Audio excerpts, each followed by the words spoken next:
Particular ಆಗಿ ನೀವು first day question ಕೇಳ್ತೀವಿ ಸಿನಿಮಾದಲ್ಲಿ ಆಕ್ಟ್ ಮಾಡಿರೋದು ವಿಚಾರವಾಗಿ ಅಂತ ಹೇಳ್ತೀವಿ. ಈಗ ಎಷ್ಟು ಥಿಯೇಟರ್ ರಿಲೀಸ್ ಮಾಡ್ತೀರಾ ಅಂದ್ರೆ ಈಗ ಒಂದು ಥಿಯೇಟರ್ ಎಲ್ಲೋ ನೋಡ್ತಾ ಇರ್ತಾರೆ, ಇನ್ನು all over district example 40 theatre release ಮಾಡಿದ್ವಿ, ಅಲ್ಲಿರೋ ಆಡಿಯನ್ಸ್ಗೆ ಹೇಗೆ ಕನೆಕ್ಟ್ ಆಗ್ತದೆ, ಇಲ್ಲಿರೋ ಯಾವ ಥಿಯೇಟರ್ ಅಲ್ಲಿ ಹೆಂಗೆ ಇದೆ ಸರ್? ಪ್ರತಿ ಒಂದು ಥಿಯೇಟ್ರಲ್ಲೂ ನಮ್ಮ ಕಂಪ್ನಿ ಕಡೆಯಿಂದ ಇಬ್ಬಿಬ್ರು ಇರ್ತಾರೆ ಕೋಆರ್ಡಿನೇಟ್ ಮಾಡಲಿಕ್ಕೆ. ಸೇಮ್ ಟೈಮ್ಗೆ ಅವ್ರದಲ್ಲಿ ಆ ಈವೆಂಟ್ನ ಮಾಡೋದೇ ಅವ್ರ ಕೆಲಸ ಆಗಿರುತ್ತೆ. ಸೊ ಅವ್ರಿಗೆ ಒಂದಷ್ಟು ಟ್ರೈನಿಂಗ್ ನಡೀತಿದೆ, ಅವರಿಗೆಲ್ಲ ತಯಾರು ಮಾಡಿಬಿಟ್ಟು ಪ್ರತಿ ಥಿಯೇಟ್ರಿಗೂ ಪುಷ್ ಮಾಡ್ತೀವಿ. ಪುಷ್ ಮಾಡಿಬಿಟ್ಟು ನಾವು ಅಂದ್ಕೊಂಡಿರೋ ಕಾನ್ಸೆಪ್ಟ್ ಎಕ್ಸಿಕ್ಯೂಟ್ ಮಾಡೋಕ್ಕೆ ಎಲ್ಲೂ ಏನು ಎರರ್ ಆಗ್ದಂಗೆ ಪ್ರಯತ್ನ ಪಡ್ತೀವಿ. ಬಟ್ ಸಾಮಾನ್ಯವಾಗಿ ಒಂದು ವಾರ ನಮಗೆ ಟೈಮ್ ಬೇಕಾಗ್ಬೋದು ರಿಲೀಸ್ ಆದಾಗ.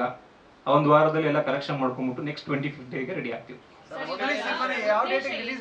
ನೀವು ಒಂದು ಸಿನಿಮಾ ಇವತ್ತು ಉಪೇಂದ್ರದಿಂದ ಶುರು ಮಾಡ್ತಾ ಇದ್ದೀರಾ, ಬೇರೆ ಬೇರೆ ಸಿನಿಮಾಗಳನ್ನ ಮಾಡ್ತೀನಿ ಅಂತ ಹೇಳ್ತಾ ಇದ್ದೀರಾ, ನಿಮ್ಮ ಉದ್ದೇಶ ಏನು? ಇದರಿಂದ ನಿಮ್ಮ ಸಂಸ್ಥೆಗೆ ಲಾಭ ಏನು? ಉದ್ದೇಶ ಇಷ್ಟೇ ಮೇಡಮ್. ಮೊದಲನೇದಾಗಿ ಜನಗಳು ಈಗ ಥಿಯೇಟ್ರು ನಮಗೆ ತುಂಬ ಕಾಂಪಿಟೇಷನ್ ಮಾಡಲೇಬೇಕು, ಕಷ್ಟ ಆಗ್ತಿದೆ.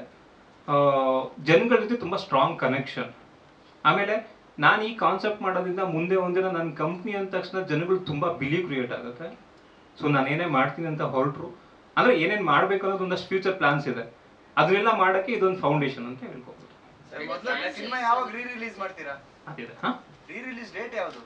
ರೀ ರಿಲೀಸ್ ಡೇಟು June 4th ಬರೋಣ ಅಂತ ಅನ್ಕೊಂಡಿದ್ದೀವಿ.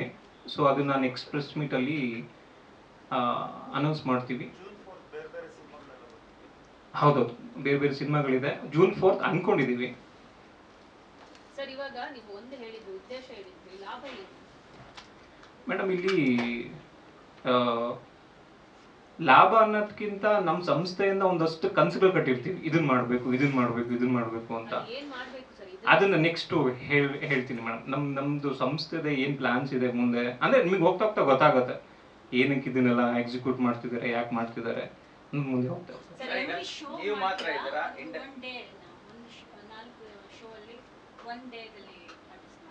ಇಲ್ಲ ಮೇಡಮ್, ಪ್ರತಿ ಶೋಗೂ ಇರುತ್ತೆ. ಪ್ರತಿ ಶೋಲ್ಲೂ ಕ್ವೆಶನ್ಗೆ ಆನ್ಸರ್ ಕೊಟ್ಟರೆ ಪ್ರತಿ ಶೋ ಆ ಶೇರ್ ಅಮೌಂಟ್ ಏನಿರುತ್ತೋ ಅವ್ರಿಗೆ ಕೊಡ್ತೀವಿ. ಸರಿ, ಶೇರ್ ಅಮೌಂಟ್ ಕರೆಕ್ಟ್ ಒಂದು ಥಿಯೇಟರ್ ಅಲ್ಲಿ ಆನ್ಸರ್ ಮಾಡ್ತಾರೆ ಯಾರೋ ಒಂದು ಪರ್ಸನ್, ಅದೇ ರೀತಿ ಒಂದು ಎಲ್ಲಾ ಥಿಯೇಟರ್ ಅದೇ ರೀತಿ at A time same time ಇದು ಮಾಡ್ತಾರೆ, ಎಕ್ಸಿಕ್ಯೂಟ್ ಮಾಡ್ತಾರೆ, ಹೆಂಗೆ sir? Same time at A time ಎಲ್ಲರೂ ಉತ್ತರ ಕೊಟ್ರೆ ಫಸ್ಟ್ ಟಿಕೆಟ್ ಯಾರು ಪರ್ಚೇಸ್ ಮಾಡಿರ್ತಾರಲ್ಲ, ಸೀನಿಯಾರಿಟಿ, ಫಸ್ಟ್ ಟಿಕೆಟು ಯಾರು ಪರ್ಚೇಸ್ ಮಾಡ್ತಾರೋ ಅವರಿಗೆ ಆ ಪ್ರೈಸ್ ಮನಿ ಹೋಗುತ್ತೆ ಸರ್. ಈ ಕಲೆಕ್ಷನ್ ಅಮೌಂಟ್ ಅಂತ ಹೇಳ್ತೀರಿ. ಈಗ ಇಲ್ಲಿ ಯಾವುದೋ ಒಂದು ಥಿಯೇಟರ್ ಒಬ್ಬರು ಆನ್ಸರ್ ಮಾಡ್ತಾರೆ, ಆ ಥಿಯೇಟರ್ ಮಾತ್ರ ಆ ಶೋದ್ ಮಾತ್ರ ಕಲೆಕ್ಷನ್ ಅಮೌಂಟ್ ಅವ್ರಗ, ಅಥವಾ ಓವರಾಲ್ ಆಗಿ ನೀವು ರಿಲೀಸ್ ಮಾಡಿರ್ತೀರಲ್ಲ, ಈಗ ಇಲ್ಲ, ಅದೇನ್ ಶೋ ಬಂದಿರ್ತಾರಲ್ಲ ಆ ಶೋ ಅಲ್ಲಿ ಏನ್ ಶೇರ್ ಅಮೌಂಟ್ ಇರುತ್ತಲ್ಲ ಅದು ಮಾತ್ರ. ಸರ್, ಇನ್ನೊಂದು, ನೀವು ಈ ತರ ಮಾಡೋದು ಪಾರ್ಷಲ್ ಅಂದ್ರೆ ಯಾವ ತರ ಅಂದ್ರೆ ಅದು ಓಪನ್ ಆಗಿರ್ಬೇಕು. ಈಗ ನಿಮ್ಮ ಟೀಮ್ ಇಂದಾನೆ ನಿಮ್ ಟೀಮ್ ಅವರಿಗೆ ದುಡ್ಡು ಕೊಡಬಹುದು, ಹೆಂಗ್ ಗೊತ್ತಾಗುತ್ತೆ ಜನಗಳಿಗೆ? ಅದು ಈಗ ಆಲ್ಮೋಸ್ಟ್ ಈಗ ಮೀಡಿಯಾ ಇದೆಯಲ್ಲ ಮೇಡಮ್, ಅದಕ್ಕೆ ಯಾರು ಎಷ್ಟು ದಿನ ಮೋಸ ಮಾಡ್ಬೋದು, ಒಂದಿನ 2 ದಿನ 1 ವಾರ ಮಾಡ್ಬೋದು, ಅದೆಲ್ಲ ಹೊರಗೆ ಬಂದ್ಬಿಡುತ್ತೆ.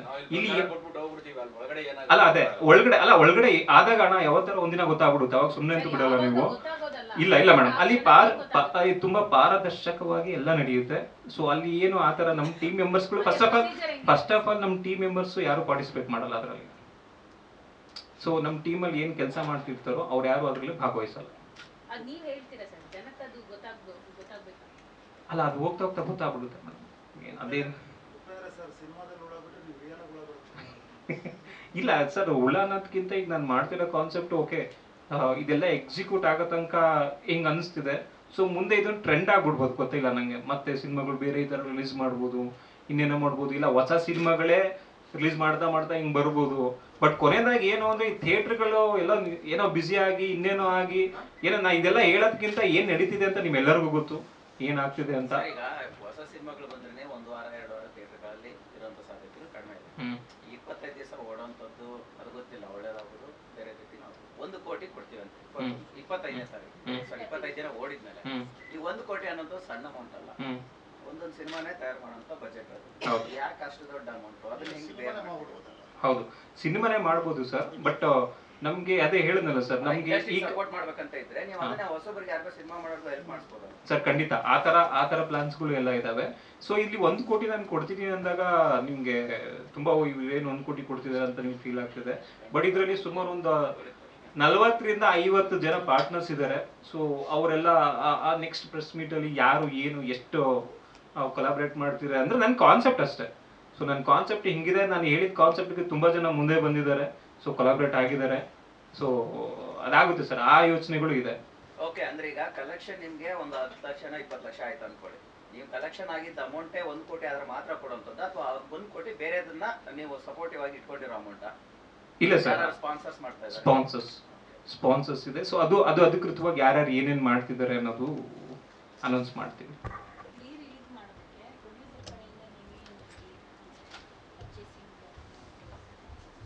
ಇಲ್ಲ, ನಂಗೆ ಸೀನಣ್ಣವರು ನಂಗೆ ತುಂಬ ವರ್ಷಗಳಿಂದ ನೋಡ್ತಿದ್ದಾರೆ. ಸೊ ನನ್ನ ಕಾನ್ಸೆಪ್ಟ್ ಹೇಳಿದ ತಕ್ಷಣ ಖುಷಿಯಾಗಿದ್ದಾರೆ. ಅವ್ರೇನು ಲೀಗಲಾಗಿ ಅವ್ರ ಟರ್ಮ್ಸ್ ಆ್ಯಂಡ್ ಕಂಡೀಷನ್ಸ್ ಏನೇನು ಇರ್ತಾವೋ, ಏನೇನು ಮಾಡಬೇಕು NIA ರೂಲ್ಸ್ ಪ್ರಕಾರ ಅದೆಲ್ಲ ಮಾಡಿಕೊಂಡು ಪ್ಲೀಸ್ ಮಾಡ್ಕೊಡಿ. ಇದೆಲ್ಲದ್ರ ಬಗ್ಗೆ ಉಪ್ಪಿ ಸರ್ ಹತ್ರ ಮಾತಾಡಿದ್ರಾ? ಉಪ್ಪಿ ಸರ್ ಏನಾದ್ರು ಹೇಳಿದ್ರಾ? ಇಲ್ಲ, ಉಪ್ಪಿ ಸರ್ಗೆ ಇನ್ನೂ ಇದು ವಿಷಯ ಮುಟ್ಟಿಲ್ಲ. ಯಾಕಂತಂದ್ರೆ ಈಗಲೇ ಅವ್ರ ವಿಚಾರವಾಗಿ ಸಾಕಷ್ಟು ಚರ್ಚೆಗಳಾಗ್ತವೆ. ಹೌದು. ಮತ್ತೆ ಇದನ್ನು ಕೂಡ ಅವರೇ ಇನಿಷಿಯೇಟಿವ್ ಇಲ್ಲ, ಅದೇ ನಾವು ಈ ಉಪ್ಪಿ ಸರ್ಗೆ ಯಾಕೆ ನಾವು ಈ ವಿಷಯ ಈಗಲೇ ಮುಟ್ಟಿಸ್ಲಿಲ್ಲ ಅಂದ್ರೆ ಅದು ನಿಜ, ನೀವು ಹೇಳ್ದಂಗೆ ಬೇರೆ ತರ ಏನೋ ಆಗ್ಬಾರ್ದು ಮುಟ್ಟಿಸು ನಮ್ಮ ಪ್ರಯತ್ನ. ನಾನು as A Uppi sir fan, Upendra cinema fan ಆಗ್ಬಿಟ್ಟು ಇನಿಷಿಯೇಟಿವ್ ತಗೊಂಡು ಇದನ್ನೆಲ್ಲ ಮಾಡ್ತಾ ಇದ್ದೀನಿ ಸರ್. ಉಪೇಂದ್ರ ಸಿನಿಮಾನೇ, ಮತ್ತೆ ಇದ್ರ ಜೊತೆಗೆ ಬೇರೆ ಬೇರೆ ಸ್ಟಾರ್ಗಳ ಸಿನಿಮಾಗಳು ಇದಾವ? ಎಷ್ಟಿದಾವೆ? ಬೇರೆ ಇಲ್ಲ ಸರ್, ಬೇರೆ ಸ್ಟಾರ್ಗಳ ಸಿನಿಮಾಗಳೆಲ್ಲ ತುಂಬಾ ಪ್ರಯತ್ನ ಪಟ್ವಿ. ನನ್ನ ಕಾನ್ಸೆಪ್ಟ್ ಯಾರು ಒಪ್ಕೊಡ್ಲಿಲ್ಲ. ನಾನು ಹೇಳೋ ವಿಚಾರಗಳು ಯಾರಿಗೂ ಸರಿ ಹೊಂದಿಸ್ಲಿಲ್ವೋ, ಇಲ್ಲ ಅವ್ರಿಗೆ ಇಷ್ಟ ಆಗ್ಲಿಲ್ವೋ, ಏನೋ ಗೊತ್ತಿಲ್ಲ. ತುಂಬಾ ಸಿನಿಮಾಗಳು ಕಷ್ಟ ಆಗುತ್ತೆ. ಸೊ ಹಂಗಾಗಿ ನಂಗೆ ಸೀನಣ್ಣವ್ರು ತುಂಬಾ ವರ್ಷಗಳಿಂದ ನೋಡ್ತಿರೋದ್ರಿಂದ ಅವ್ರಿಗೆ ನೀಟಾಗಿ ತಿಳಿಸಿ ಹೇಳಿದೆ ಹಿಂಗಿದೆ ಅಂತ. ಸೊ ಅವ್ರು ಇದಕ್ಕೆ ಸಪೋರ್ಟ್ ಮಾಡ್ತಿದ್ದಾರೆ. ನೆಕ್ಸ್ಟ್ ಪ್ರೆಸ್ ಮೀಟಲ್ಲಿ ಅವ್ರು ಬಂದು ಮೇಡಮ್, ಈಶ್ ಮೈರಾ ಪ್ರೊಡ್ಯೂಸರ್, ಇದೊಂದು ಪ್ರೊಡಕ್ಷನ್ ಹೌಸ್ ಸಿನಿಮಾ. ಓಕೆ, ಅವ್ರದ್ದು ಹೇಳ್ಬಿಡ್ತಾರೆ. ಈಶ್ ಮೈರಾ ಪ್ರೊಡ್ಯೂಸರ್ ಮೇಡಮ್, ಇದು ಸಿನಿಮಾ ಪ್ರೊಡಕ್ಷನ್ ಕಂಪನಿ. ಸೊ ಇದರಲ್ಲಿ ತುಂಬ ಜನ ಕೊಲಾಬ್ರೇಟ್ ಆಗ್ಬಿಟ್ಟು ಸಿನಿಮಾನ ಪ್ರೊಡ್ಯೂಸ್ ಮಾಡ್ತಾ ಇದ್ದೀವಿ. ಒಂದು ಸಿನಿಮಾ ಇದರಲ್ಲಿ ಪ್ರೊಡಕ್ಷನ್ ಗೋಯಿಂಗ್ ಅವನು. ಸೊ ಇದು ಫಸ್ಟ್ ಸಿನಿಮಾ ಡಿಸ್ಟ್ರಿಬ್ಯೂಷನ್ ಮಾಡ್ತಾ ಇದ್ದೀವಿ.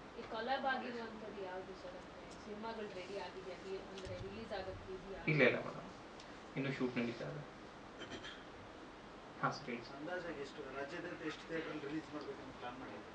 ಒಂದು 100 ಥಿಯೇಟರ್ ಪ್ಲಾನ್ ಮಾಡ್ಕೊಂಡಿದ್ದೀವಿ. ಸೊ ಅವತ್ತಿನ ದಿನಕ್ಕೆ ಏನು ಸೆಟಪ್ ಆಗುತ್ತೆ ನೋಡಿಕೊಂಡು ಪ್ಲೇಸ್ ಮಾಡಿ. ಲೇಟೆಸ್ಟ್ ಹಾಗೂ ಇಂಟ್ರೆಸ್ಟಿಂಗ್ ಸುದ್ದಿಗಳಿಗಾಗಿ ಬಾಸ್ ಟಿವಿ ಕನ್ನಡ ಚಾನೆಲ್ನ ಸಬ್ಸ್ಕ್ರೈಬ್ ಮಾಡಿ. ಹಾಗೆಯೇ ಬೆಲ್ ಐಕಾನ್ ಪ್ರೆಸ್ ಮಾಡಿ. ಇದರ ಜೊತೆಗೆ ಫೇಸ್ಬುಕ್, ಇನ್ಸ್ಟಾಗ್ರಾಮ್, ಎಕ್ಸ್ನಲ್ಲೂ ಮಿಸ್ ಮಾಡದೆ ಫಾಲೋ ಮಾಡಿ.